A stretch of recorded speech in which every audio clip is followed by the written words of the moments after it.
I got to tell you, it was an uneventful Super Bowl. Would you say that's a fair assessment?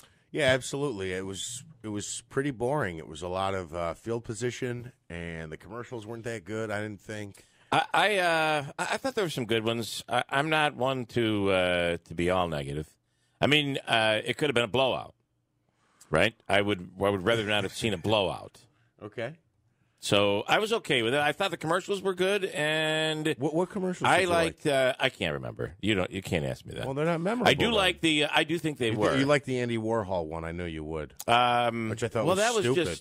But that was just history more than anything else.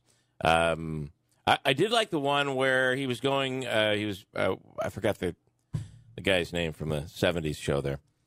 But he was going up the elevator, and it was for the car buying experience. I thought that was kind of a cool spot. It was funny, but it's hard because I don't know. I think we always come back and say, "Boy, they weren't as good as last year," and sometimes I really think they were never as good as you really thought they were. It's just it's hard to. I think it's human nature. That's just my take on it all. What about the halftime show? I liked it, and I'm reading this morning. It's been ripped on. Yeah. I didn't like. I think my brother texted me and said, "I hope he's not taking his pants off next." I'm a big fan of Maroon 5, and I liked it. I thought it was really good. I'm a big fan of Maroon 5 too. I didn't think he sounded good the first song. He didn't. If you listen to what happened, they had the audio screwed up. You were getting a dry feed on his mic. There was no background vocals at all. It was completely flat sounding. The first song sounded. You're right. It sounded bad. It wasn't the band's fault. It was. They had whoever was handling the sound, I think, screwed it up badly. And then he got progressively better, and that makes sense what you said because they fixed whatever the issue was. If you taped it, you go back and listen to it, you'll hear that first song. It was just like a dry feed that whatever was coming back before any effects or anything was put on it. That's what we were hearing. And you couldn't hear any background vocals. And then I didn't even know the song, to be honest with you. I was shocked at the number of people who said, worst halftime show ever. Now, I think that applies what you said about the commercials. You always think it was so great, and then you're disappointed this year. I thought that applied to the halftime show because I didn't think it was spectacular, but I didn't think it was bad, and I like Maroon 5. I didn't think it was bad at all. I like Maroon 5. I've seen him in concert before. He's unbelievably talented. He's got a great voice, although it did not sound it in that first song. But you're right. I think it comes back to that whole what you said. Yeah. And the other thing is he's more pop, and football it tends to be more of that. Like if it was when Tom Petty came out, there would be people that would complain. For most people were like, that is the best halftime show ever. Yeah. All right, and Tom Petty just kind of stood there and sang and did his thing, which was awesome for what it was. I guess I'm more of an optimistic. I look at things a little more optimistically. I don't know. Sometimes. Other times, I'm in a mood. Last night, I wasn't in the mood. Can I say this about Tom Brady? And I said this, I teased this a little bit. I think he's the GOAT, and he's a sheep all at the same time. All right. He passes the ball now like, you remember Chad Pennington for the Jets, where every route was a 7-yard route because he couldn't move the ball? He cannot. People say this all the time. You got to go vertically down the field, which is such an oxymoron, right? Yeah. I mean, obviously, you're going to go vertically when you're going down the field. But he can't get vertical. He can't throw the ball 15 yards down the field. Yeah. Ever. Yet he gets it done. That interception in the first half, I think, was a great example. Yep. He's only 10 yards down the field from the guy, but he's at an angle where he's throwing the long way to the sideline.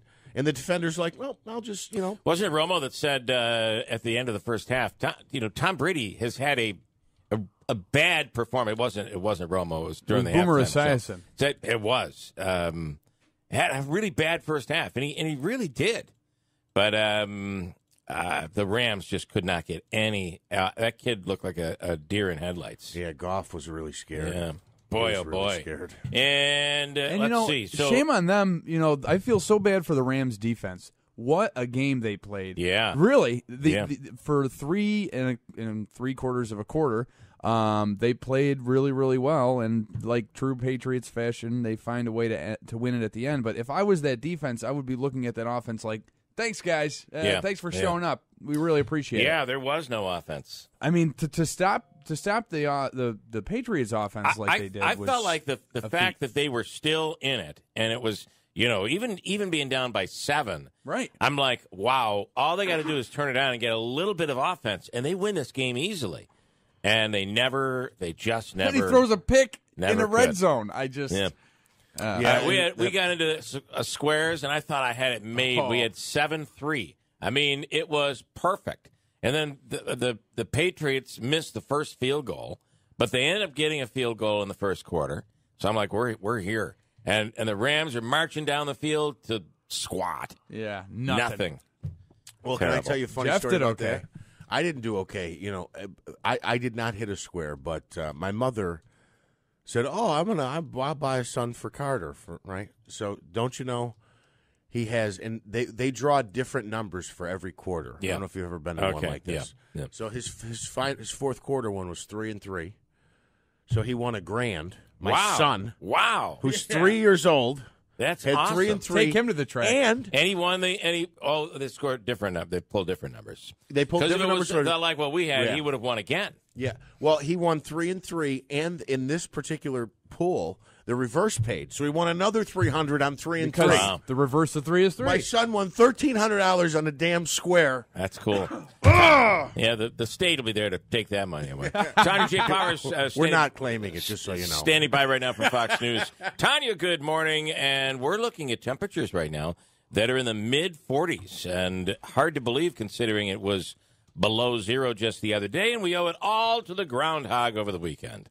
Sure, we're going to go with that. Yeah. So what is it telling us? What do we think? We're looking at an early spring? Yeah, that's what Punxsutawney Phil says anyway. He says, he did not see his shadow when the sun rose on Saturday, and so they say, okay, spring is coming early. And like you said, I mean, temperatures, this is the first day in a while that I have not had to wear the big coat. Yes. I know everybody knows what I'm talking about. Mm-hmm. You got the coat, and you got the spring coat, and you got the big coat, which I've had to kind of feel like I've lived in lately. But, it's much nicer. Temperatures are much better today. So, and beyond Punxsutawney Phil, forecasters are predicting I had thought they were predicting a milder and quicker spring, but they're doing that for everybody except for the Northeast, it seems. Midwest and Northeast, they're saying a frigid February, although all week this long we're looking at temperatures, except for one day, temperatures in the 40s, and then it drops apparently on the weekend. But I could live with an early spring. I'd be happy with that. Yeah, I would too. I mean, I don't think a lot of people would complain about it. I mean, especially when you're looking at on the heels of the polar vortex. I think we've learned a few nice days. And in terms of Punxsutawney Phil, they say he is correct 40% of the time. Yeah. Which is not as accurate as the flip of a coin, to be honest with you. Yeah, I know. Right? Yeah, he does not have the best record. No. Tanya, is it possible that he called for an early spring because his whole appearance, his whole holiday was overshadowed by the Super Bowl? Oh. We did it there with the overshadowed. Yeah, sorry. Yeah. Okay. I mean, just ignore him, Tanya. But think about it. I mean, usually there's so much ignore hype him. around Groundhog's Day, but because it was on a Saturday, who cares? That's Okay. true. But he it's kind of had to share his weekend this time. I hate to say this. I mean, good job on the overshadow thing, but it's always around this time. It's always around Super Bowl time. Well, It is, but sometimes it will fall during the week. And, if it's during the week, people are all nuts about it seems like it's a much bigger deal then. Depending on the day. But I got to tell you, we sent a crew there a few years back, and I got to tell you, it's quite a celebration in Pennsylvania. That's on my bucket list of things to cover. It is. Well, we've seen someday. the movie. The movie. It's kind of like the movie. It's a little bit like a winter festival. So, all right, good stuff. Punxsutawney Phil. It means we're at least eyeing springtime. I'm okay with that. So, yeah. All right, Tanya. Thanks so much. We appreciate it. Sure. Tanya J. Powers from Fox News. And to that point on the celebration of Punxsutawney Phil, or however you say that, I mean, let's be honest. People don't really need much of an excuse to drink. They're like, Exactly right. Groundhog's going to come out of the ground, talk to the mayor. Let's get drunk. And by the way, tomorrow's the Super Bowl. We can do it again. Another water main break in the village of Ilion. That's a terrible story. We'll talk to Chuck Lester from the village of Ilion a bit later on this morning. Get an update also on high school sports this weekend. Syracuse with a good win over the weekend. The Pioneers, why is it that in this conference, so they go into 2 overtimes, they don't get any points for that? Because they scored in the second overtime on Friday night. So, I don't know. And then it's classified officially as a tie. I didn't understand how that went down. I don't know. Because either. everybody celebrated. It was a huge win. Yeah. They won in overtime. But officially, on the record, they did not win. So I got to get somebody to explain that to me. Maybe there's somebody out there that knows the answer to it right now. 315, do you know the answer? I'm just as confused as you. I was told they won the game in overtime, and then when I logged on... it's a 1-1 tie. 7360186 if you have an idea. Well, maybe here's part of an explanation. Daniel Fritz scored in the 3-3 overtime period to help the Utica College men's hockey team pick up an extra league point as the Pioneers skated to a 1-1 tie against visiting Elmira in the UCHC conference. Still doesn't explain. So they consider that a tie for maybe they really NCAA? wanted that point. They I know. really needed that point, maybe. We'll find out, though. What did you think of Gladys Knight, who, by the way, is going to be at the Turning Stone in a couple of weeks, singing the national anthem? I thought she was good. I was getting emotional at times. I thought it was so good. Yeah. Just her voice and it was really good. Atmosphere and everything. It was long. It was. She drew it out a little bit, and she can really pipe it out there. Yeah, I thought it was very good. How old is she? 80. Is she 80? She's not. Is that what it was? She didn't look it. No, she looks good. She looks quite young. Said it. Maybe she's 70 then. It was a nice round number. Well, she's got to be in her 70s. It was a nice I would think number. she certainly did not look. I mean, she looked really good. It was good. She's 74 years old. She does not look 74. No, she doesn't. What else? You wanted to add something? No, just... I honestly was tearing up. I was trying not to let anybody see. Let's be honest with you. You were tearing up over Gladys Knight's performance? Yeah. I thought it was really good. It was really emotional to me. Okay, all right. Were you doing it just now? A little bit, too. All right, yes. I'll try to play longer again, so we please. can watch you weep.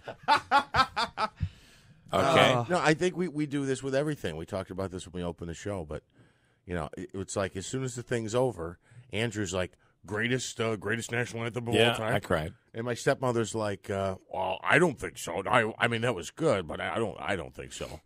And her favorite was Whitney Houston. And then it's, every greatest coin flip. Is that the prettiest quarter you've ever seen in your? I mean, everything is. Like I know. The greatest, We're trying the greatest, to the worst. compare everything, and I just think that it's take it for what it is. That's how I try to look at stuff. But then again, sometimes I get all critical. I don't know. I was in the mood last night to be like, yeah, this is pretty good. That beginning did not sound good at all. But they corrected that as time went on. So there's an editorial in today's paper, a guest columnist, and he's a pro-Trump guy all the way. Tom, as in Morgan. Tom Morgan. You remember he used to do Money Talk. Well, now you'll see his columns. And Tom is the only guy that would say, I've never heard anybody do it quite this way, but he'd go to a commercial, and then it would be him doing the commercial. I'll be right back after this. And then hi, pal, I'm back. Like I never went anywhere, really, but I'm back. Anyway, he's saying there is no disconnect between the president and his intelligence. Well, I guess you could have fooled me. I don't know. What is the story? Rachel Sutherland from Fox News. Good morning. Hey, good morning. Yeah, this all started last week when the nation's intelligence officials went before the Senate Intelligence Committee to give a regular worldwide threats briefing. And the Director of National Intelligence, Dan Coates, telling the committee that really ISIS is still alive and well and commanding thousands of fighters in Iraq and Syria. He did say the caliphate is nearly destroyed. And when it comes to North Korea, he was saying, yeah, there's been progress made, but that he doesn't think that North Korea will ever give up its nuclear ambitions. Yeah. So that is kind of in contrast to what we've heard the president say and tweet. Yeah, absolutely. The president tweeting that ISIS has been defeated, and many times with North Korea saying that they're no longer a threat. So, but the president later in the Oval Office said that he had talked to his intelligence officials and that they're all on the same page, and that he said that they said it was fake news. But I mean, Right. I And Tom covered Morgan the said hearing, that too, so. and I think it maybe some people ran with it maybe farther than it needed to go, but at the same time, they were saying things that are different than the president has said on Twitter. And I don't know why it is, because we're so honed in on our side right now, it seems. So you're either all in or you're all out with President Trump. But if you look at it somewhat logically, it is so unprecedented to have the President of the United States in disagreement publicly with his intelligence team over matters like this. I don't know that I can ever look back on another presidency and remember that ever happening before. Right. I was talking with our chief intelligence correspondent, Catherine Herridge, and she was saying she's been here since 9/11 and been covering national security and the intelligence community. She's never seen anything like it either. But she also points out, and it's a good point, that you never before saw former intelligence officials like former DNI James Clapper on the cable circuit. Right. I mean, that is very bizarre. Yeah. But we're not living in normal times. So she said that may have inflamed President Trump. But these intelligence officials were handpicked. They're his by guys. him. Yeah, this is, it is, and he was after that came out, he was criticizing them. So, again, not something we've never seen before. And let's be honest, maybe the other part of this is we've never had a president who wasn't a political person before. And right. And there is why it's different today with Donald Trump. Either way, it's interesting. Rachel, as always, thanks so much. We appreciate it. Rachel Sutherland from Fox News. What else going on? There was an awful story, and Andrew has this story out of Little Falls by way of Vermont, and it's a college student, a 19-year-old, Andrew? 19 years old, yep. Terrible Freshman. story. Went out, left an event or something. I don't know all of the details. Police are I'm not still sure investigating. Even. We do know all the details as of yet. I don't think they've been released, but I know there's plenty of connection locally where this kid ended up freezing to death. Yeah, they it's believe a terrible story. That again, no cause of death yet from Burlington police, but they believe due to their initial investigation there was no foul play, but he was trying to cut through the fence of a business and was found caught in the fence in clothes that were not appropriate for the conditions at the time. So they do believe that the wind chill that night was a contributing factor to his death. Oh, my goodness. Yeah, well, it was terribly cold. Yeah. And wind and everything else. And for some reason, he was unable to get himself free from that fencing. And, terrible. Police in Georgia are looking for a guy who pulled a Super Bowl ticket scam on his friends and family, including his own mother. He collected thousands from them and claimed he was buying them Super Bowl tickets, but then he just disappeared. Even his wife said she had no idea where he was. You know where he is? I really don't. I'm sorry. He hasn't been in town since January 3rd, so I don't know what to say. First reached out to him in November. Everything seemed legit. A 100-level seating with access to the concierge lounge and a few pre-parties. It's not that he posted some ad and random people are contacting this guy for tickets and being scammed. He's known these people for many years. One of them he's known his whole life because it's his own mother. But it's a very odd situation that you would take people this close to you and scam this out of this kind of money and then just disappear. Well, probably nobody else would have trusted him, but if he's capable of doing that, wouldn't they have been suspicious? Yeah. Or is this something that, he was normal right up until this point? Yeah, no. And then we never saw him again after January 3rd. That is bizarre. Yeah. I sense my initial reaction is he ran off. Maybe he ran off with another woman. It's either another woman or drugs. another man. Yeah, or maybe it's another man. Crack cocaine. I mean, who knows? Wow. Police in Georgia, that's that story. Sorry. No police here. Hawaiian Airlines, flight out of Los Angeles, I'll get there, had to turn back 3 times last Friday because of 3 different unrelated issues with the plane. Let me tell you something. I don't know about you, but if that happened to me 3 different times, I would be like, I kind of need another flight here. Something's going. This isn't. But all ended well, I guess. 2 of those times, it was already in the air when they had to turn around. the flight finally was canceled, and here's one of the passengers talking about the whole thing. I was really anxious just because I was really nervous. It was making a lot of weird sounds, and the captain, they weren't really giving us a lot of information. One lady got kicked off because she was upset. She was like throwing a fit, and they kicked her off. A lot of us are missing our hotels in Maui right now and connecting flights. A lot of people are really upset. And does it say why the woman was upset? Was it because the plane was making weird noises? Yeah. So she gets escorted off. She throws a fit because the plane sounds weird, and I don't blame her. And then they go back to go again, and finally, then maybe the pilot's like, you know what? I think passenger 52 was right. The engine does not sound good. Let's take it back down. 2 security guards tased a guy they had to remove from a cheesesteak place in Philly on Saturday night. And these aren't authentic! Then the guy caught fire. The local news said he got up and walked away, though. A Philadelphia native says the guy probably didn't deserve it. He actually caught fire from the tasing. Oh, my Crazy. gosh. Maybe he did. Here's somebody explaining what happened.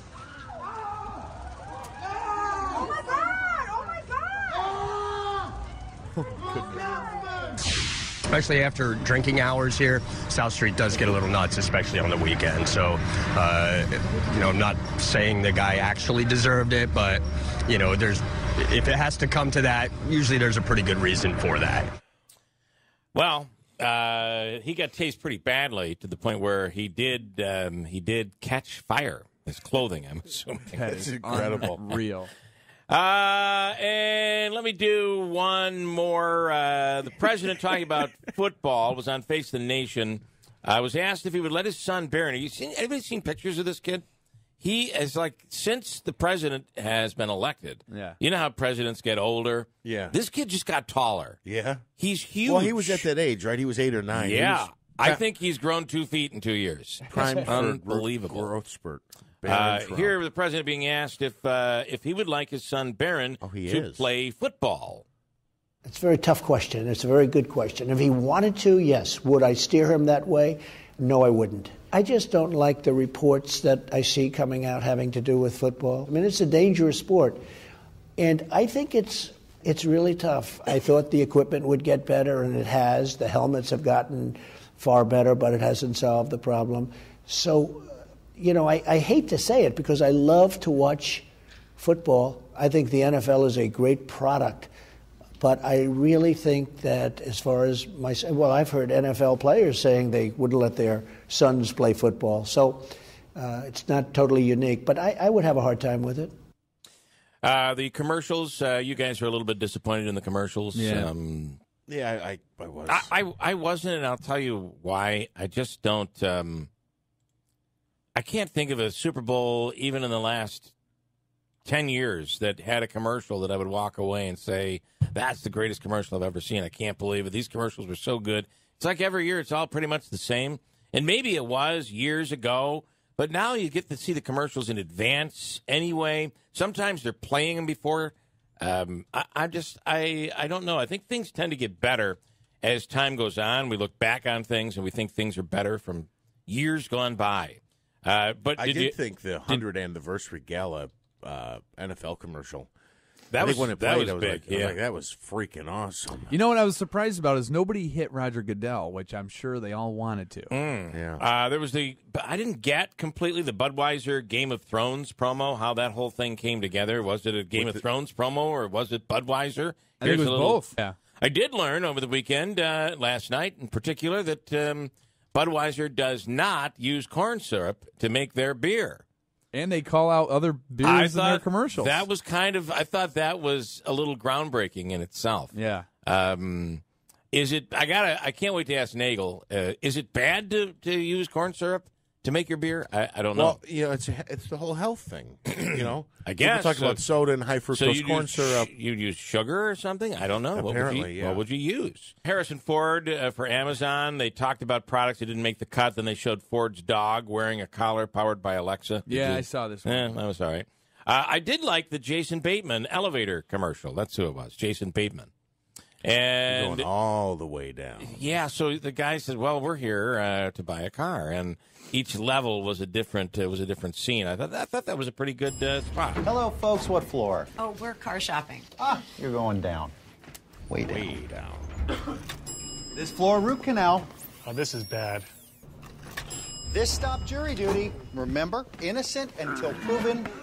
Well, he did it, right? Can we all agree that he did it? Okay, 6-hour flight, middle seat. Who's got vitamin C? This floor, the tonk. Your body's changing. My body changed. Even Grandma's body. Vegan dinner party. Is that even?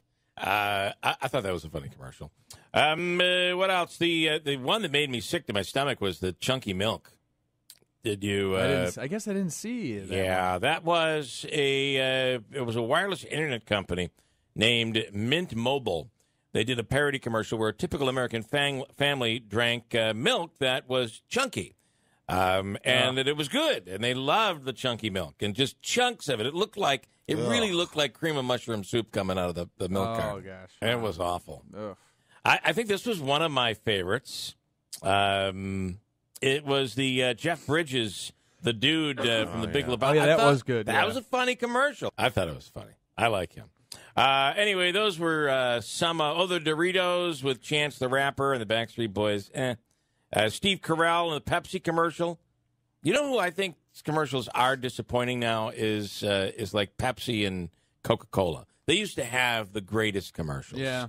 And did they do a heartfelt little Budweiser Clydesdale commercial this year? And I don't think there was one of those either. No, there wasn't. Yeah. There hasn't been one, I don't think, for a couple of years, though. Anyway, the commercials, so take it what it is. I don't know. For what it is. Bud Light's out there going, we don't, or what is it? Coors Light's out. Somebody's out there going, we don't use corn syrup, unlike our competitors do. Yeah, Bud Light. It is a total, and they're obviously the second place beer, right? The corn syrup thing just really completely blew my mind. Because it's this world where everybody hears corn syrup, high fructose corn syrup. And it's bad. All right, let's break. Next hour, we'll bring an expert on to talk about the commercials. Also, Villageville water. We'll get into it. Did anybody have a chance to, the new Netflix shows come out and all this other stuff? Last night they debuted something on what network was it? There was something that happened last night that I thought was, you know what? I think it was a show that's already been on CBS. This is a big move. No, I'm talking about Hannah. Right. And yes. they're saying it's a new show on Amazon Prime. Right. And there was a 24-hour showing, so you can go to it and watch it right now. It's a preview. I got drawn into that. We watched it. We're just going to watch 10 minutes of it. We watched the whole thing. It looks like it's a really good show. But I thought what was unprecedented, and maybe this guy will, this Elliot Mahan who's coming on will give us a little insight on this, was CBS has a new show, and it's only available on their network called, it's an app, CBS Prime or CBS Extra or something like that. Yeah. That's an interesting step, don't you think? Yeah, to just offer because normally what would happen if CBS has a new show, where are you going to find it? You're going to find it on TV. You're going to find it on CBS. This was the first time I saw a major network come out and play in the Netflix game. That's how I saw it. Yeah. So you won't be able to watch this on CBS, but you can watch it on their network, on their app. And I don't have the app. I wouldn't download that because I just watch CBS on TV. Now you'd have to download the CBS app and pay whatever extra you need to pay in order to be able to watch it. Interesting. Maybe they're getting into that business, and they should be able to. Doesn't CBS own like HBO or one of those networks? I think they do. I could be wrong. They also was the Handmaid's Tale, I guess, that show. That's a big. My wife watches that show. Season 3 is coming out. But what is that on though? That's on Hulu. Yeah. There's a lot of that stuff. There was a lot of movie stuff debuted last night in the commercials, and a lot of Netflix type things. But it's the first time I'd seen one of the major 4 networks come out and really force you to go to their app in order to watch content. And Showtime. That might be a big step. Is that what they own? CBS owns Showtime. CBS owns Showtime, so they'd be able to do that. I don't know. Just I thought that was something big. Maybe it isn't. What else? Any other biggies from the Super Bowl before we get into those commercials? Well, this is the end of the Brady Belichick era. I really think so. I think you might be right. This was it. I think they'll be at least back to the AFC Championship game again next year. I'm just telling because you. It's not even a Brady thing. It clearly, I mean, yeah, he had No, some it is, good... though. It is. It totally is. Their run game is not good enough to get them They to helped 10 each and of their 11 possessions wins. was like over 5 minutes. And you even said it, the game management thing. If he's not throwing long passes, that's fine. They kill other teams on tiring out defenses and keeping the clock running while they have the ball. So you don't think it was what, as it's being described today, as a brilliant defensive plan on both sides? No, I do think there's a lot of that. Yeah, there's a lot of that. But you're talking about a guy who's going to go down as the greatest quarterback of all time, just like Peyton Manning before him, who is significantly, I'll say, compromised. He's totally limited in what he can do now. Find me one. There was, especially in the second half, the Rams are down, and it's only a field goal game, and then they were down by a touchdown. Goff drops back with the flick of a wrist, throws the ball 40 yards down the field. Yeah. Brady's putting everything he can into it to throw a sideline out, and yet the defenders keep cutting under because the ball's moving so slow in comparison. They see it coming from a mile away. But even you said it after I mean, Patrick Chung got injured. Or maybe it was your dad that said it. So the next player just comes right up, fills in, and will do what's needed to get done. Next man up. That's totally New England, but not with their quarterback. Well, ultimately, like it or not, whether it's the calls, the calls that went in his favor 2 weeks ago, or he's in the game and they stinking won. Yeah. It's just crazy. No arm Elliot strength. Main is an advertising analyst, and on the commercials last night. Elliot, good morning. Good morning. Some people just pay attention to the commercials. They, like my wife, I can never get her to watch a football game, but she'll watch this one for the commercials. I wanted to ask you right off the bat. We were just talking about CBS had they're debuting a new, whether it's a series or a movie, but the only way you can watch it is by going to their app. I thought that was a big step. The first time one of the big four networks has kind of dipped into the Netflix world a little bit. Did you see that? And am I seeing that correctly? No, you're right. This was an interesting year. A lot of the ads that were on were actually, this one was for CBS on its own app, perhaps, but a lot of them were for shows that are not even on the network. Yeah. We're looking at shows on Hulu, shows on Netflix, and so it's a really big, interesting move to be advertising literally for another network in this case. Yeah, it was really, if you go back to the old days when you'd never hear another network mentioned or another format mentioned on another network. You'd never see that. Today it's like all over the place. And I did bite on the Amazon thing. It's that 24-hour streaming of a preview of this new series they call Hannah, and we started watching that. I thought that was pretty good, but it'll be interesting to see where that show goes. Did you like the commercials? It's easy for everybody to come away this morning and say, "Oh, they just weren't as good as they used to be." What are your thoughts? I think it was kind of a lackluster performance. I think I'll agree with probably what most people are saying. There were some standout celebrity appearances, but overall, I think, advertisers are trying to toe the middle of the road this year, trying not to make too many waves given the political climate and the tone that's been surrounding the NFL especially. And, I think some of them played it a little too safe and really missed the mark on some. There were some weird commercials. I don't know if you're a fan of a child robot, maybe. Yeah, that was a creepy one. Weird. Yeah, it really I didn't get the. I thought it was going somewhere, and it just kind of fizzled. I felt that was an odd spot. Yeah, and there were a lot of robots. I think probably the best handling was maybe the Michelob, where the robots are exercising and beating people at everything, which I don't know if that's a great message either, but at least it was more entertaining.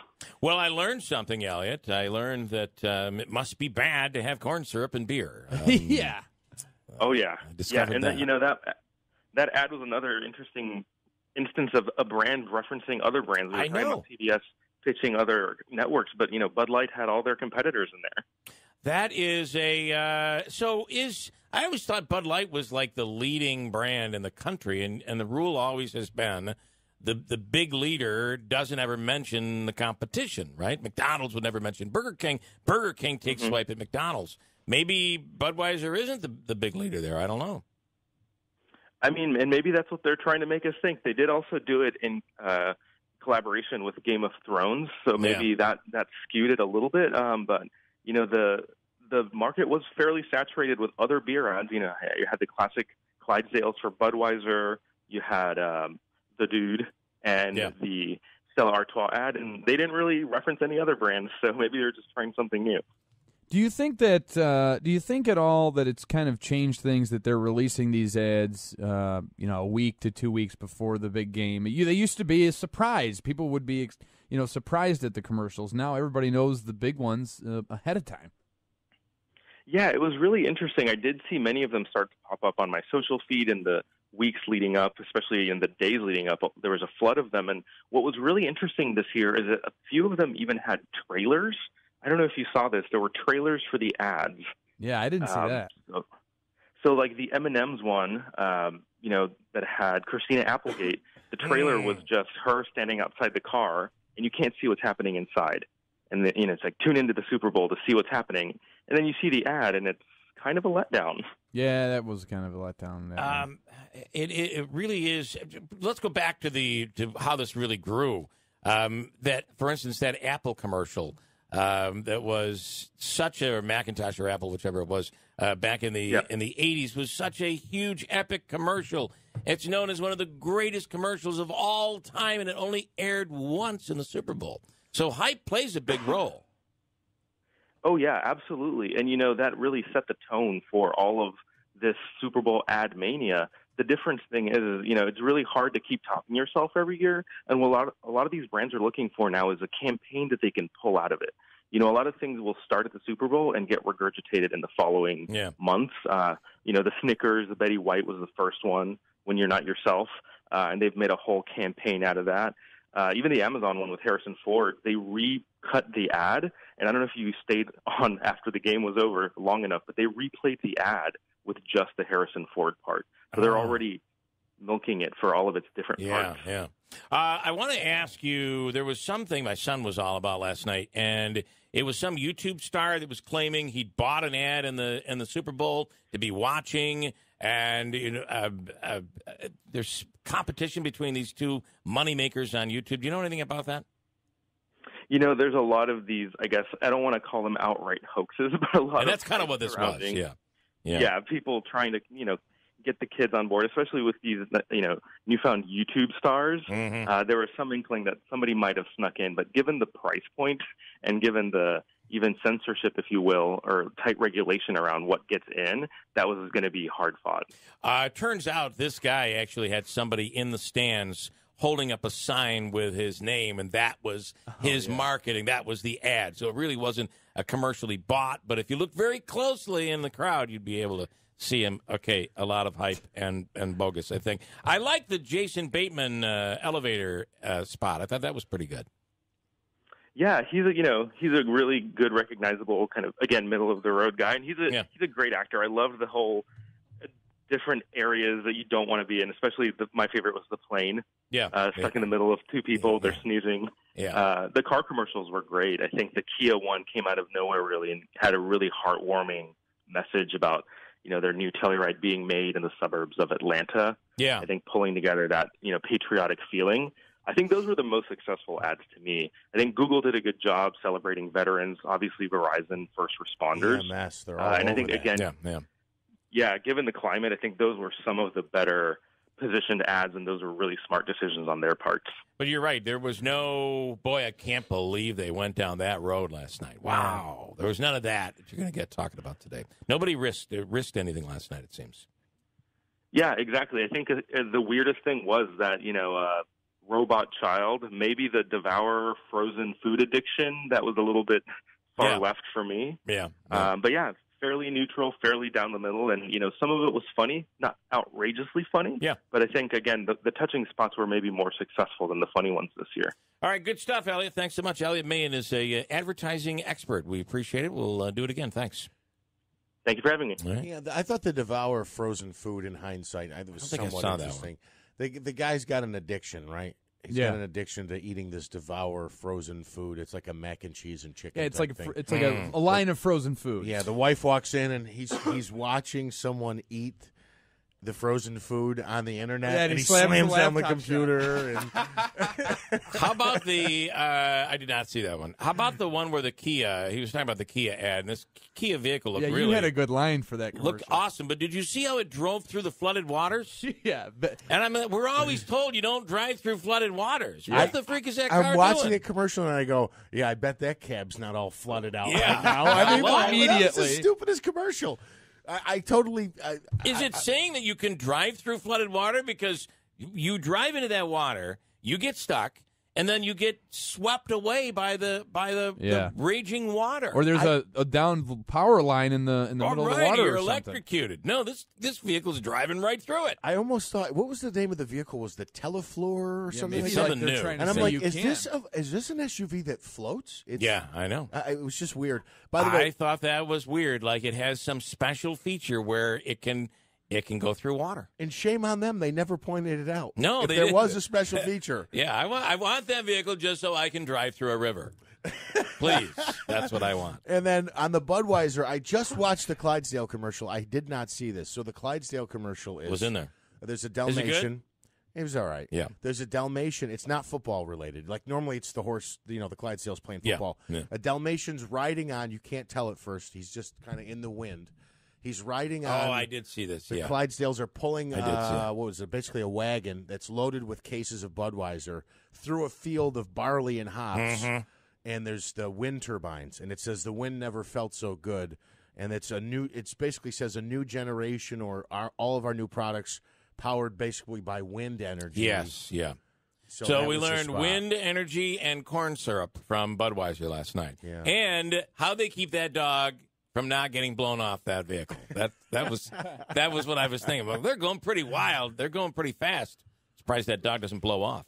So that Kia, by the way, it's a new model coming out in 2020, the Telluride. And Telluride, yeah. And I'm looking. I don't think there's anything that says it's waterproof. So yeah, it's crazy. It's I'm like still looking. we though. just drove through 3 feet of water. And by the way, we parted the water as we drove through. It's what it looked like. It's the Moses feature. How'd you do that? Wow. Our new Moses feature will make any water easy to part. Birthdays coming up. Hold tight. One quick break. We'll come back with news and a free money question from Hobica. Then an update on water in Ilion coming up at WIBX. Tony, good morning. Good morning. And Skylar, is it your birthday today? Yes, it is. I feel kind of birthday. funny calling and Well, getting in for the question here if I might just won the cake. Well, I know. that's- listen, I know. Tony, is it's what your it is. birthday, okay? It happens once a year. You got to celebrate if you That's can. right. I'm getting kind of old now, so I better do it like remember. Did you watch the Super Bowl last night? Yes, I did, and All that was boring.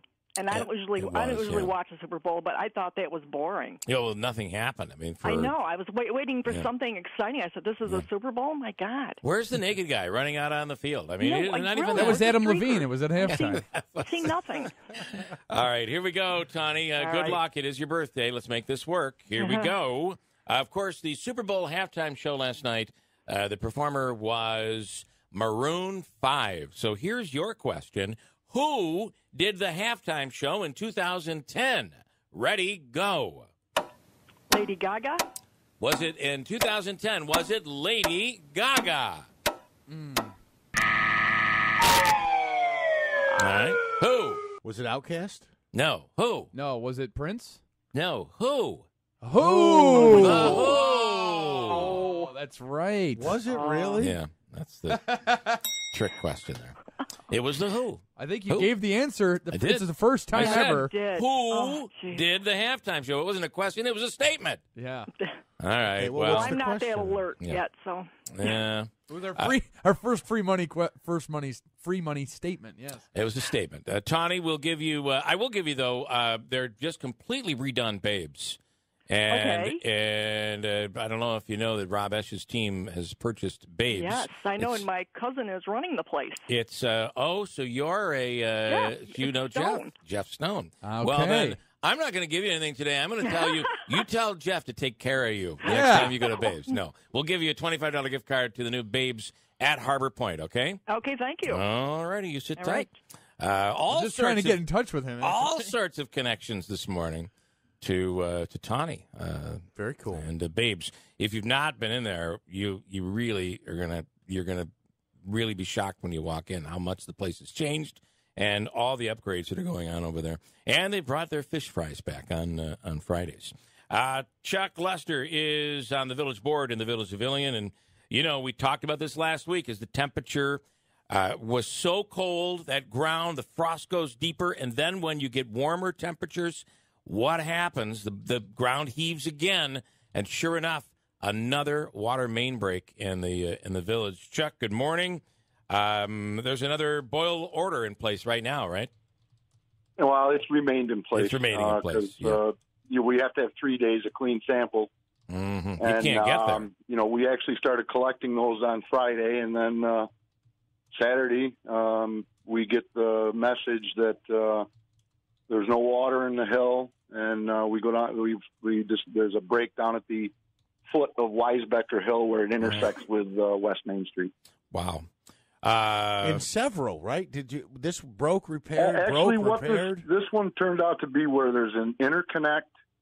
There was a valve that was leaking. And then as the pressure built back up from getting the water shut down, it blew out another part of that line, I guess. Wow. And it's a 10-inch line, so it pushes an awful lot of water. We've got a crew coming in today, and they're going to it turned out to be much more than just a simple repair that we could undertake. So we've got a crew coming in. Our guys, of course, will be assisting them. And, I got to say, it's been a real kick in the teeth. These guys have been going flat out since Wednesday. Actually early Wednesday morning, about 2 or 3 o'clock in the morning. And we just can't catch a break. And it sounds funny, like we're getting water breaks, and we'd like to catch a break. Very, very frustrating. How? But how are you doing on water? I know that people can come into the municipal building during business hours and pick up water. We've got people downstairs throughout the day. In fact, I got to give a shout out to Ozzy and his wife. Yesterday they were down, and they're not even village residents, and they were passing out water. Yeah. I stopped at the work site on the way to church yesterday, and then after church I went over and passed out water. I helped, whatever I could do at the municipal building with the water, passing out water. There's a steady stream of people coming in. The governor, Mark McCarroll, his aide was there most of the day too. And we've got more water coming in. There's those water buffaloes on standby. Mm-hmm. We're doing everything we can to provide the best water that people need. They can come in and get it at least once a day. That's all we ask. Is that don't go crazy, but just anybody can stop in once a day as long as they're village residents. How bad is this, Chuck? I mean, you can't go through. It's getting to the point where this is happening so often. There's got to be some sort of a fix. But just the village of Ilion. Could you imagine? And I'm sure you've done the imagining, and you guys have got to be figuring this out, to replace the water lines and to upgrade the system entirely. We're talking how much money? This would be an astronomical amount of money. The early estimate that we got, if we did a new filtration system, as well as upgrades to the reservoirs, the intakes that supply the reservoirs, and then any infrastructure downtown, you're looking at over $35 million. Wow. None of us are sitting on that much money. Mm-hmm. And there again, it's we're in a real quandary as to what direction we're actually going to go in. There's several different options. We've got some communities next door that on both sides of us that we're all part of the sewer district anyway right now. We're trying to reach out and see if anybody wants to join hands and explore what we can really do to solve the Central New York water issues for the foreseeable future. And Chuck, I have to ask, why is this happening in Ilion? And when you still have, let me just finish the question. You have Frankfurt, Mohawk, Herkimer, all in the same era when their systems were built. Why is this just happening in Ilion? Well, I think actually we did more development than in either one of those communities. So there's been a lot of add-ons and stuff like that. And so our system was probably disturbed more, if you will. All right. When we did urban renewal, a lot of stuff was dead-ended, capped off. We've still got water lines that run down the main street that Remington Arms own. We have sewer in there too. So I think the difference between the two systems is ours is larger. We operate at a higher pressure, and also that as I said, if you just look at how our downtown was reconfigured with urban renewal and all the stuff that was done, there probably wasn't a lot of thought. There again, no criticism of what's underground. It's going to be there, so let's just leave it alone. I mean, are we in a position where you have to replace at some point? There's got to be a replacement of those water lines, Bill, right? When I was on the municipal board from 2007 to 2013, and at every meeting I said infrastructure and get help that's going to be in there to learn the system from the guys that have 35 years experience that are going to retire. Right. And I might as well have been, talking to the kitchen cabinet because there again, I'm not criticizing it, but it is what it is now. There's a lot of stuff in the village of Ilion that requires financial assistance. And a lot of times, sometimes the one that's the most obvious is the easiest overlooked. And water has been ignored for years, and now it's catching up to us. And from a standpoint of residents, and listen, we're all paying taxes, and we all complain that here in New York State, and particularly upstate New York, the taxes based on property values pretty high. Property values in Ilion. We just 3 years ago sold a home in the village of Ilion. I can't imagine if we were selling that house today, what would have happened? It's got to be a concern for residents, the values of their property right now. Well, that's a big issue too. The idea is that when we tackle we're not stopping. So I don't want anybody to think that we're just going to put a Band-Aid on this. Right. We're moving forward as fast as we possibly can with the limited resources we have. And, at least we've got the attention of the governor. Our two state representatives are aware of what's going on. We've met with 13 agencies down in Albany. We're going to have a pre-meeting with Roanne DeStito and some other state officials early. And then next month we're going down to, not next month, I can't remember when we're exactly going, but we're going to get again and go down as a group and meet with them in Albany, the governor's office again. And we're going to try to kick this thing in the tail as hard as we can, as fast as we can. Right. The most important thing I want people to know is that we are still on board to run the transmission line from the wells to the treatment plant, and that will alleviate a lot of the discoloration problems and water quality issues we had last summer and into the foreseeable future. But we're not stopping there. We are certainly not stopping there.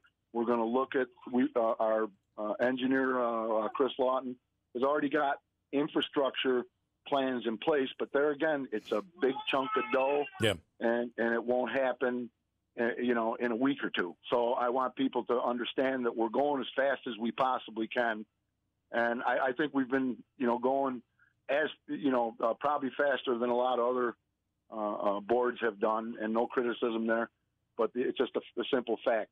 And we are being as proactive as possible as we can with the brakes. Somebody said, "How can you be proactive?" Well, you can't anticipate when a water line is going to break. Yeah. So when we get a break, our guys, I got to admit, if they had a cape, I'd put a big S on the back of it because they've been going, like I said, almost 5-6 days straight with virtually no sleep, no real meal times, anything like that. They're in ditches, they're out in the cold and wet and dirty, and they are doing a fantastic job. It's just that, how much can any physical body take? So there's some mental fatigue, there's some physical fatigue, and I'm getting sick of it, which we all are. Where we're just hoping and praying that we don't have any other issues in the foreseeable future with our distribution system, and we're keeping our fingers crossed on the warm weather that doesn't create that other F word that's out there. Yeah. So we're hoping for the best, and trying to get things buttoned up so that we can supply the residents with the water that. What is that other F word, by the way? Is it freeze? Flood. Oh, flood. Flood. Yeah, oh, good boy. point. Yeah. With the warm weather. So Yeah.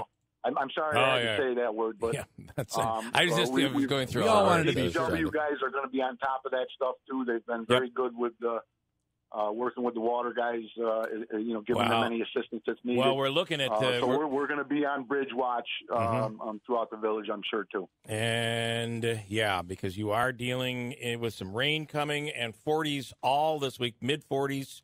One day it might drop into the 30s, but and then it looks like we're hitting right back into a cold spell this weekend. So this thawing and then refreezing is not. It's not the weather you're looking for. Anybody? Any others? All right, Chuck. Listen, whatever you. Can I ask you a question? Are we at a point where we should be organizing a water drive for the village of Ilion? I mean, no, I don't think so. You guys are okay. Supplied a ton of water. And, okay. I think it's Matt Palumbo, the emergency coordinator for the county. We've got water on standby with him too. We've got some supplies throughout the warm areas in the village that can easily be transported down to the municipal building. Well, I think we're good with water for now, and I just, let's just hope and pray that we don't have anything radical happen, for the next 10 years for us. Well, I'll say this again, Chuck, and it's it's easy for everybody to look and say, boy, Ilion, rough for them. There's an old infrastructure problem we have. We're kicking the can down the road. We've been doing it for decades, and we could all be Ilion very, very quickly. So I think we should watch this very carefully and think about it in your own municipalities. Chuck, as always, thanks for keeping us up to date. Okay, Bill, thank you. Thanks. We'll break at WIBX. We had given away to Tawny a gift card to Babes, and Babes is now owned by the same people who own the 72 Tavern and Grill. Rob Esch and Jeff Stone, who worked at Babes for years, is a part of the whole remodel over there, and I just got to get some numbers straight before we go forward. Jeff, are you there? Good morning. I'm here. Morning. You're a longtime Babes guy, and now you're back in there, and the changes that are going on over there are pretty incredible. Yes, they are. Yeah, we're actually here right now. Okay, bright and early. What are you painting? It wouldn't surprise I got my me. shirt and tie on, and I'm unscrewing booths right now. Okay, so that's the plan, right? So what are you guys planning to do? It's a complete overhaul of Babes? Yeah, we're actually going through it, just getting it cleaned up and getting it fresh looking here, and we're just going through the place, put some new TVs in, and we're doing all the booth cushions over, and we're pretty much going to do the whole place over, inside now. Inside now. I'd like to be in charge of selling all that old memorabilia that used to be on the walls over there on eBay. Yes. We'll have some of that available. Okay, his wife just doesn't want it in his garage. I can imagine. That's the only issue. All right, I need numbers on what you're doing at 72. Andrew is telling me that you're doing a deal on wings every Monday. But it can't be that. It can't be that low. Is it? Are you doing 10-cent wings at 72? Yeah. So we've decided that way back when I was out in Herkimer there in those Deneen's days of my life, we used to sell 10-cent wings in the early 90s, and Robert Esch there, he used to love to go to 10-cent wings when he was playing hockey. So we both talked about it and said, hell, let's bring it back. And so it's been a great thing. So we're actually doing 10-cent wings. We're doing celery blue cheese, no extra charge for that. No, we're not going to nickel and dime people on that. But so you get 10 wings, blue cheese and celery, and for $1. That's crazy. That is unbelievable. 10 wings for $1? That's crazy. All right, and that is on what are the times on That's Mondays? Tonight, 7 to 9. So 7 to 9. Reservations from like a 6:45 slot, 7:45 and an 8:45. Oh, so you take reservations? That's good to know. Okay, absolutely, yeah. We don't want you to come down there and not get your 10-cent. Have to wait. Oh, there goes the diet. All right, that's pretty wild. Although if you're on a low carbs, wings are A-okay. Oh, good. Yes, they are. So, all right, Jeff, good stuff. Congratulations on what you guys are doing, and crazy on what you're doing with the wings. That is just crazy. nuts. We got a crazy week coming up the yard too. We got the Globetrotters Thursday, Friday, stuff, Saturday. Big only week, so. soccer game on Sunday, so it's crazy. All right, good stuff. A lot of activity. Jeff Stone, we appreciate it. Thanks for calling in, man. Thanks. All right. This guy, I'm telling you, he's a hard-working. I knew him when he was nothing, Now, for Just God's a little sakes, punk on the street. He's a judge. He's he's running the. He's doing a great job over there, as well as Rob. I still think we should put Rob Esch in charge of Nano. Yeah. And just get it done. Let's just get because he seems to be able to get in there, get the funding he needs, gets it done. We could do that up in Marcy. I think that solves the whole problem. The problem is if there anybody ever came in and was like, Rob, it's just not for us, they end up getting a coat overhead. Yes, that's right. You know how that ends up. You lose a tooth. 8:12. Hold on tight. We're coming right back at WIBX. They're already in sectional play and I should say sectional action coming up for wrestling. We'll get to that. But Ron, last night's game. What were your thoughts? Boy, it was a bit of a snoozer for a while last night. Good morning. Hey, good morning, Bill. I tend to disagree. I knew that was going to be coming this morning. On the on the news talk shows, and I'm going to the news talk shows, not the sports talk shows. But I'm going to show my age here, but I thought it was, people are talking about it's a good year for the commercials. It's a bad year for the football game. Yeah, I totally disagree. I'm showing my age, but I think it was refreshing. Hey, it was back to good old fashioned. Teams actually played defense. I'm not into video games, and I'm not really into video game football, unless of course it's about playing fantasy football, and this was for real, and this was great football. It was great defense by both teams. I really kind of loved it. So people call it boring. I thought it was great football on both sides. Hey, let's face it, some of the completions that Brady made to his go-to guys, to Gronk, to Edelman.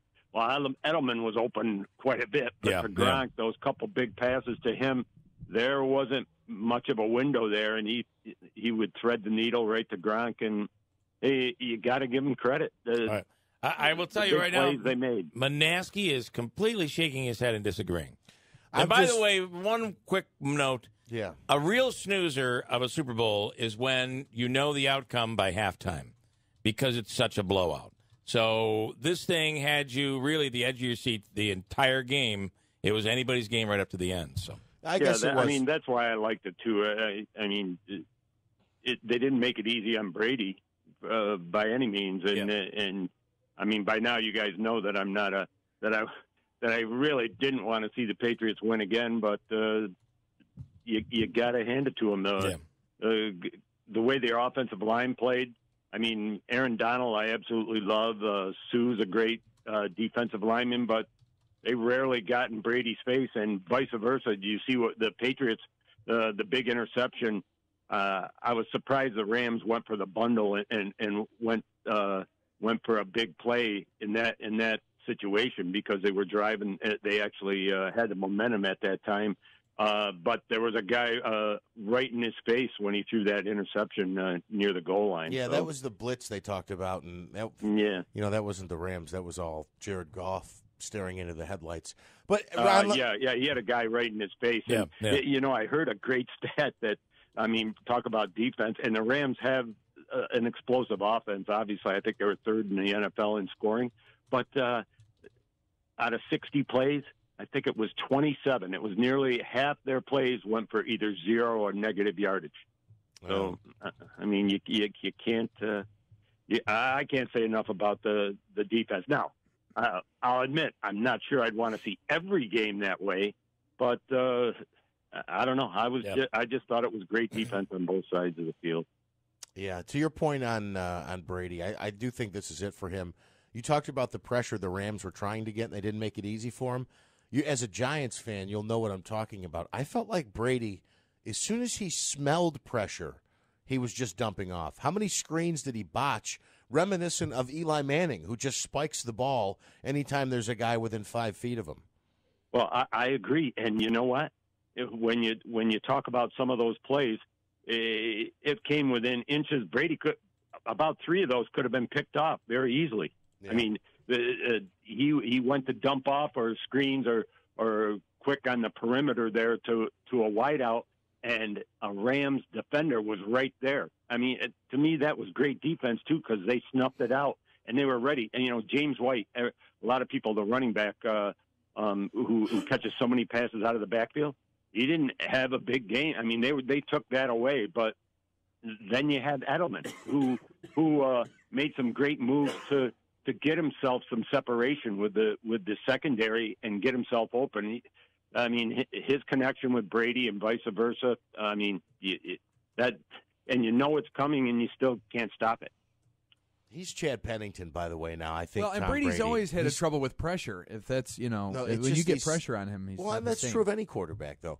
But these 7-yard passes, you watch Goff, especially in the second half when they're looking to go play action, or he can air it out down the field, and Brady just can't. I mean, Brady can't. Hey, the longest pass was the one that Gronk that set up the game's only touchdown, which was and what? It was a floater, well right? defended. I mean, right. Gronk's not a speedster by any means, but he floated it over the defender, and it was like a 12-yard pass, and that's all he's got. I think this is it for them. I really do. Call me crazy. I know everybody said this 100 times Great, before. you just jinxed him again. But no, I don't see. Thanks Once you realize his limitations, moving the ball down the field, to me, it's got to open up just a million different opportunities for other defenses and how you stop this team. I totally think this is it for them. He reminded me of, I mentioned Eli Manning, but Peyton Manning that last year where he just couldn't throw the ball. And you talked about those. Hey, I think that's a great point. Hey, remember, Peyton won a Super Bowl because of his defense. Yeah. This was largely the same thing. Yeah, and you talked about those outs, how the Rams were defending those little out patterns on the sideline. Ron, I think a lot of that's because his arm strength is not there. So they have an extra couple of steps to get in front of it or to bat a ball down. It was kind of eye-opening watching him and how Belichick knows we're not moving the ball vertically at all because he can't do it. Hey, they ran the ball. Once again, they had to go to good old-fashioned smash mouth a lot. And I think you're right. It's because of Brady's limitations. Let's face it, he's 41 and a half years old. Yeah. Did you dislike the commercials this year? I can't say one. The one that stood out was the Gallup. the touching one with Microsoft. But I've seen that young man has been on a Microsoft commercial, a different one before. But I thought obviously that was a whole different ball game, so to speak, because it was so touching. But Budweiser, some of the best commercials I thought were Budweiser, and they obviously spent a ton of money. So I got to tell you, I did not realize that they were using corn syrup in the making of beer. I had no clue, and now we know. Now we know. That's what somebody else said when I was watching the game with them. They said, "Wait a minute, there's corn syrup in beer." Had no idea. Ray wants to comment on something that Jeff said on last night's game. Ray, you're on the radio. Go ahead. Yeah, I know this isn't a sports show, so I won't make it into a big-time sports thing. But anyway, you were talking about, Jeff was talking about Tom Brady and his limitations. You got to realize he has no deep threat. So why would you throw the ball deep? Okay. No, you're right. I mean, nobody. So you got to play with what you have. All right. His deep threat right now is Gronkowski. Right. Yeah, exactly. And the times he did try to throw it deep to Hogan a couple times last night, he was covered. So really, he has no deep threat. That's why he doesn't throw deep. So I wouldn't close the book on Brady just yet. Did you that one time he went to Hogan? I think in the end zone down the left sideline. I mean, he missed him by 10 yards. Well, I think because he knew he wasn't open, so he just overthrew it. I don't think he knew he was open. I just think he threw it. Because a lot of times these guys are throwing passes and they're throwing them incomplete on purpose a lot of times because they know their guy's not open, and rather than take a sack, just throw it away. Hey, Ray, he has no deep threat at all. So, I mean, for people to say he can't throw the deep ball, well, he's got no one to throw to. Yeah. Are you a Patriots fan, Ray? No, I am not. I'm a sports fan. Okay, fair enough. All right. So I think he makes a good point. Right. I mentioned it in my column yesterday that they lost Josh Gordon. Yeah, was going to be a deep threat. Right now, Chris Hogan is about the only one. Let's face it, they don't have anybody close to a Randy Moss like they used to have. If you're telling me, listen, the more Tom Brady looks like Eli Manning in the pocket, that is not a good thing. Their reign is over. I'm over. I'm going to tell you one thing. Record it now. This means, and Ray brings up a very good point. This means that next year it's going to be the same stinking storyline. Brady's done. Patriots are done. They're going to be playing for. They'll be right back in the stinking Super Bowl. How many times has he had a Randy Moss? One time for one season, or maybe it was 2 years. And he still won. You know, right, he won. But Okay. I'm saying, how often does he have a deep threat like that? He usually doesn't. So, Ron, I used up all my time on last night's game, but I still want to That's squeeze all right. in quickly. Wrestling, CVA, class champions once again, right? Oh, yeah. What is it, 4 in a row now? Yeah. I wrote it. Now, let me think. 4 in a row, 5 out of 6 since, I think, the merger. Yeah, and obviously the prohibitive favorite to win Division II title this Saturday at SRC Arena at Onondaga Community College. I mean, they're lighter weights with the Bush twins, with 2 more Cook brothers, and Hunter Shaw, of course, who very well could win another state title. In the lower weights from 99 to 160, they dominate. Yep. So I could see them winning another D2 title this Saturday. And as far as basketball, we got, as of Wednesday it'll be 1 week until the seeding meeting. A week from Wednesday are the seedings for boys and girls. And a couple big games we're covering. Utica Academy of Science, 1 loss against Cooperstown. The rematch was rescheduled for tonight, I believe, at HCCC. So that'll be a good one. And Friday, look forward to RFA at Whitesboro boys. Should be a great one. All right, good stuff. Hard to believe we're heading well into February, and playoff time for basketball is just around the corner. So, all right, Ron, thanks so much. We appreciate it. All right, thanks, guys. All right, have a great day. Ron Mosier, you can read all about it in the Utica Observer-Dispatch. Got a break. Hold on tight. Coming up, we'll talk to John Decker from Fox News. The weekend in review from the president had an interesting weekend, involved even a little football was part of the president's talk. And there's a comedy event coming up to benefit the Radiothon, the Heart Radiothon, which also is about a month away now. Melanie Cook and Phil Farda in studio here right now. Good morning, guys. Good morning. Morning, Bill. So our Heart Radiothon is just around the corner. It's less than 24 days, 23 days, whatever. Around there. It's getting there, less than a month away.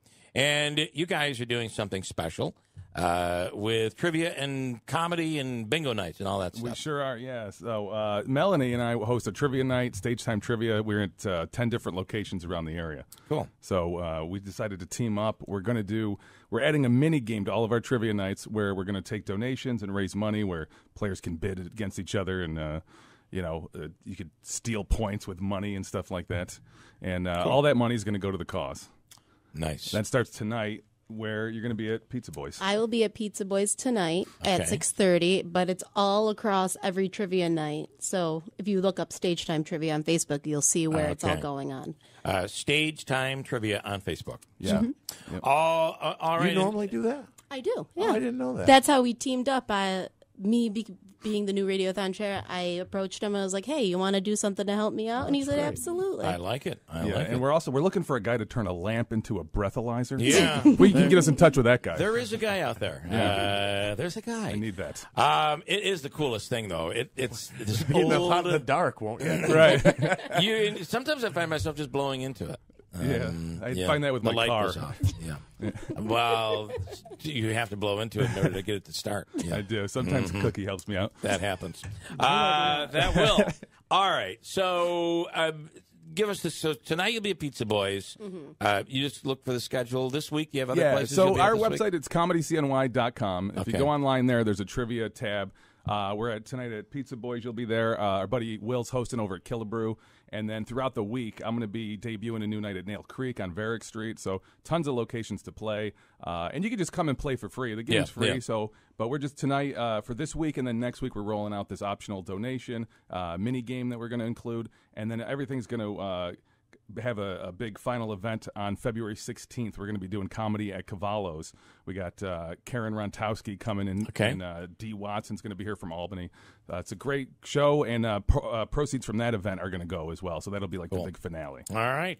Yeah, all sorts of new stuff you're doing, Melanie. This is your first year doing this. My first year doing the radiothon. This yes, radiothon, yeah. anyway. I've been doing trivia now for probably about 2 years almost. Okay. Year and a half-ish. So yeah, you're tying lots it of all new together. stuff. I like it. And, of course, the radiothon between this and other events that are going on, there's the challenge, the treadmill challenge as well, which is really pretty cool. All of it to raise money on that Big Heart Weekend, which, believe it or not, is just around the corner. Yeah. All right. Again, the website. ComedyCNY.com. ComedyCNY.com. All the details there. Yep. Phil and Melanie, thank you guys. Appreciate it. Thanks, Get Phil. out there and play the game and raise some money. John Decker standing by right now from Fox News. John, good morning.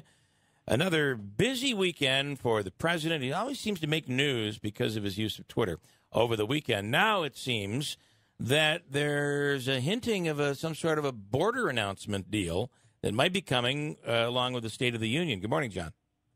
Hey, good morning to you. I don't think the president's going to announce a declaration of a national emergency during the course of his State of the Union address. I think he's going to wait until the process plays itself out. The process, of course, will end on the 15th of February. That's the deadline for lawmakers on this joint committee to come up with some sort of border security deal. I don't think they're going to get it, by the way. I don't think they're going to have some sort of deal. And I think that's when you see the president actually say, I'm going to declare a national emergency in order to try to get funds for a border wall along the southern border with Mexico. That in that fashion, that's going to be challenged in the federal courts. But I think that's when we're going to hear from the president on that, not during the State of the Union. Although during the State of the Union address tomorrow night, he's going to talk quite a bit about border security. There's no doubt about it. You know, it's funny. There's your legal hat, and then there's the political hat. So legally, I think we've talked to you several times about this, that this is going to be a tough one to get through the courts. However, politically, it's probably his best move. The government remains open. It goes into the courts. It'll take several weeks for something to come down. The president doesn't give in, and the court gets to make the decision. I agree with that analysis, but there's also something that the president has to consider, and that is that there are a number of very prominent Republican lawmakers who don't want the president to declare a national emergency, including, by the way, the Senate Majority Leader, Mitch McConnell. Mitch McConnell, very concerned about the precedent that it sets if the president does that. And also, you also have to think about what's the end game here. What happens if at the end of the process it goes to the legal process and the president loses? Right. That is problematic for the president as well. So, you know, there's no guarantee that if it does go up to the Supreme Court, that the Supreme Court's going to rule on the president's side. They may rule against the president. And so that's something I think that the White House political office as well as the White House counsel's office has to consider before the president pulls the trigger and declares a national emergency. Right now, too, over the weekend, the word from the White House has been that this whole story about the president not getting along and disagreeing with his intelligence community, it's all fake news. Or is it? What do you think? Well, we know what the president himself said in tweets that he put out following that testimony last week before Congress by the president's intelligence chiefs. He wasn't pleased. And, in fact, he was asked this question. He wasn't pleased. But he's had conversations with his intelligence chiefs. He's met with them in the Oval Office. He believes that this is water under the bridge. That being said, I think that their testimony last week, their sworn testimony, exposed some differences that exist in the way the president views certain foreign policy issues and the way the intelligence community views certain foreign policy issues. And the president was asked, by the way, about this yesterday during that interview that was aired by CBS News. And the president said, look, I have my own beliefs, and I'm going to stick with my own beliefs. And by the way, he raised a very good point during that interview. You may have seen this, in which he said, look, the intelligence chiefs were wrong about weapons of mass destruction that existed in Iran leading up to the war there. I'm sorry, in Iraq leading up to the war there. And, you know, they're not always right. They get things wrong, and he thinks they're wrong here. Are we in the midst of a weapons race? The United States, Russia, China? We could be. You're alluding to the fact that the president last week removed the U.S. Or announced that the U.S. would remove itself from the INF treaty. The reason being is because Russia has violated the INF Treaty. And so if that happens, if indeed that sticks over the course of the next 6 months and the U.S. completely removes itself from the treaty, then we could be leading ourselves up into some sort of arms race that exists between the U.S., the Russians, and also China as well. Yeah. I want to come around full circle just to wrap it up. You say you don't see a deal coming between Democrats and Republicans before the 15th. Republicans don't want the president to use this national emergency. If he doesn't do that and the deal isn't done, is there any chance we'll be looking at another shutdown? Because the end result from the last one didn't seem to be that productive. Look, I think that you have so many Republican lawmakers telling the president, do not go through a shutdown again. It's not good for us. It's not good for you. It's not good for the party. And I think that if there's no border security deal that's reached on the 15th, I think that there's a very small chance of having another government shutdown. But look, the president does things that surprise people. I never thought that we'd have a 35-day government shutdown. And that's how long that last one was. That ended just in the last week or so. So anything's possible. I don't think it's likely, but again, anything's possible with President Trump. And then one quick thing, I saw photos circulating online over the weekend. Was he playing golf with Tiger and Jack Nicklaus over the weekend? He was. Yeah, he played a round of golf with two legends of golf, Jack Nicklaus, Tiger Woods. The president tweeting about it, showing a picture of them together, saying all of them, including the president, of course, played a great round, a great 18 holes. And so while the Phoenix Open was happening in Scottsdale, Arizona over the weekend, you had the president playing with Tiger Woods. So Tiger Woods chose the president over the Phoenix Open. Wow. Greatest round ever. I wonder ever. who won that one. Trust me. Trust me, John. All right, John, as always, thanks so much. We appreciate it. Trust me. Have a great day. Thank you. Too. Bye-bye. And I want to John mention Decker from Fox News. I want to mention as well, I think John said that Trump had an opportunity to play golf with a couple of legends. As the president told the story, Tiger and Nicholas got to play with a legend this weekend. That is, yeah. And I had wondered why Tiger was not playing in that tournament this week. Now we know why. Let's see. We've gone over all the Super Bowl stuff quite a lot. You're hearing a lot today of worst Super Bowl ever. I know that Ron Mosher disagrees, and certainly there are others that do. If you like defense, you certainly loved this game. Worst commercials, worst halftime show. I don't think it was all that bad. Probably won't go down in history as being the greatest, but I don't think it was really all that bad. And I'm a big Maroon 5 fan. I'm also a big fan of Gary Heenan, head coach of the UC Pioneers. Gary, starting right off the bat, I was at Friday's game. It was a very exciting conclusion, a great game. How in the world do we not walk away calling that a win? You won in overtime. There's conflicting reports on what it actually means. There was some confusion there. It's a new thing this year. And, okay. And it's an overtime win. It is a win. Yeah.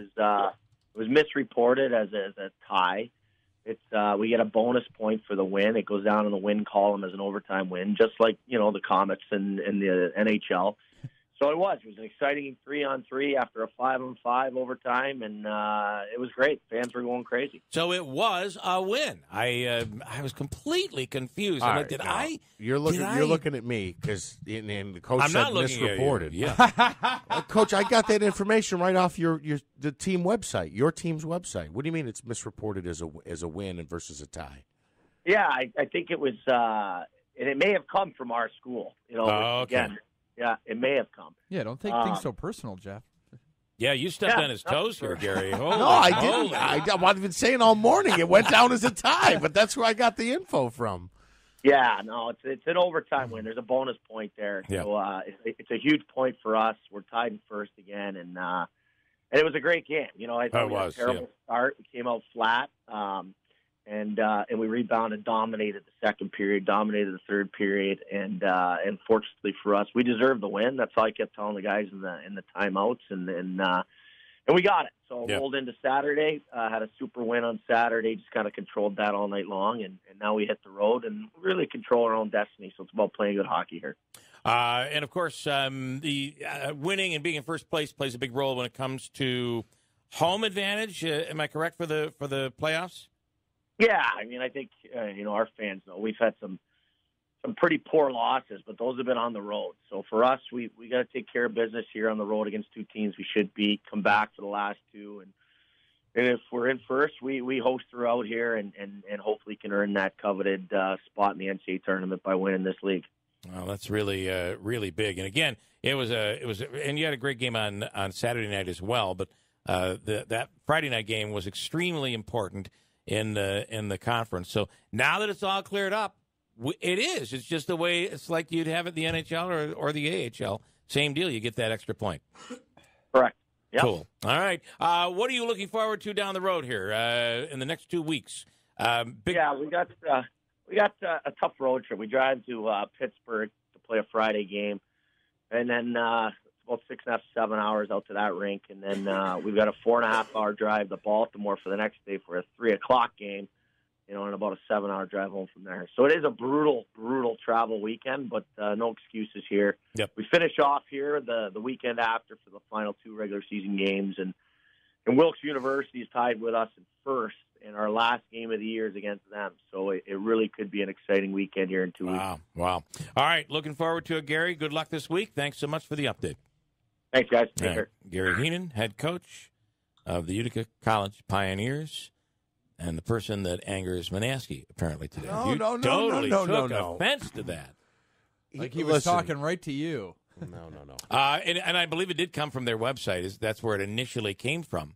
Because I was working on a story as it was a win, an overtime win, and then all of a sudden I'm reading the reports that says, so I'm like, screw this, I can't. Well, finish then maybe he was talking about you. Then actually, no, I did not. I didn't post it because I didn't understand it and I couldn't reach him. So I'm like, well, I'm just not going to post it incorrectly, like Jeff will do on Monday.